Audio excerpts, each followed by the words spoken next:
Live സംഗീത പരിപാടിക്കിടെ selfie എടുക്കാനെത്തിയ ആരാധികമാരെ ചുംബിച്ച് വിവാദത്തിലായതോടെ വിശദീകരണവുമായിട്ട് ഗായകൻ ഉദിത് നാരായണൻ രംഗത്തെത്തിയിരിക്കുകയാണ്. ഗായകർ മാന്യതയോടെ പെരുമാറുന്ന ആളുകളാണെന്നും ആരാധകരുടെ സ്നേഹപ്രകടനത്തെ പെരുപ്പിച്ച് കാണേണ്ട ആവശ്യമില്ലെന്നും ചിലപ്പോൾ അവർ ഉന്മാദികളെ പോലെയാണ് പെരുമാറുന്നതെന്നും ഉദിത് പ്രതികരിച്ചു. ആരാധകർ ചിലപ്പോൾ ഉന്മാദികളെ പോലെയാണ്, അത് തികച്ചും സ്വാഭാവികം മാത്രം. എന്നാൽ ഗായകർ അത്തരം മനുഷ്യരല്ല, ഞങ്ങൾ മാന്യന്മാരാണ്. ഇത്തരം ചില സ്നേഹപ്രകടനങ്ങൾ ചുംബനം ഉൾപ്പെടെയുള്ളവ പ്രോത്സാഹിപ്പിക്കാറുണ്ട്. ആരാധകർ അങ്ങനെയാണ് സ്നേഹം പ്രകടിപ്പിക്കുന്നത്. അതിന്റെ പേരിൽ ഇത്ര വലിയ വിവാദം ഉണ്ടാക്കുന്നതിൽ എന്തർത്ഥമാണുള്ളത്? സദസ്സിൽ ഒരുപാട് ആളുകളുണ്ടാകും, ഞങ്ങൾക്കൊപ്പം സുരക്ഷാ ജീവനക്കാരും ഉണ്ടാകും. അതിനിടയിൽ വീണ് കിട്ടുന്ന ഇത്തരം നിമിഷങ്ങൾ ആരാധകർ അവരുടേതായ രീതിയിൽ ആഘോഷിക്കുന്നതിൽ എന്താണ് തെറ്റ്?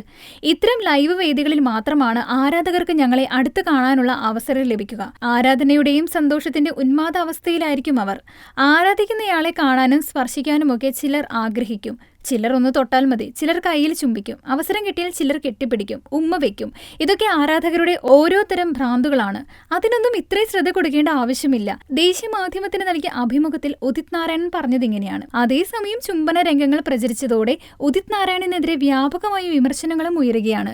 ഗായകരിൽ നിന്നും ഇത്തരത്തിലുള്ള ഒരു പ്രവൃത്തി പ്രതീക്ഷിച്ചില്ലെന്നും പൊതു ഇടത്തിൽ പരിപാടി അവതരിപ്പിക്കുമ്പോൾ പാലിക്കേണ്ട സാമാന്യ മര്യാദ പോലും ഗായകൻ കാണിച്ചില്ലെന്നും സഭ്യതയുടെ അതിർവരമ്പുകൾ ലംഘിക്കുന്ന സമീപനമാണുണ്ടായതെന്നും പലരും കുറ്റപ്പെടുത്തി. സംഭവത്തിൽ ഉദിത് നാരായണൻ മാപ്പ് പറയുകയാണ് വേണ്ടതെന്നും അല്ലാതെ തന്റെ പ്രവൃത്തിയെ ന്യായീകരിക്കുകയല്ല വേണ്ടതെന്നും വിമർശകർ പറയുന്നുണ്ട്.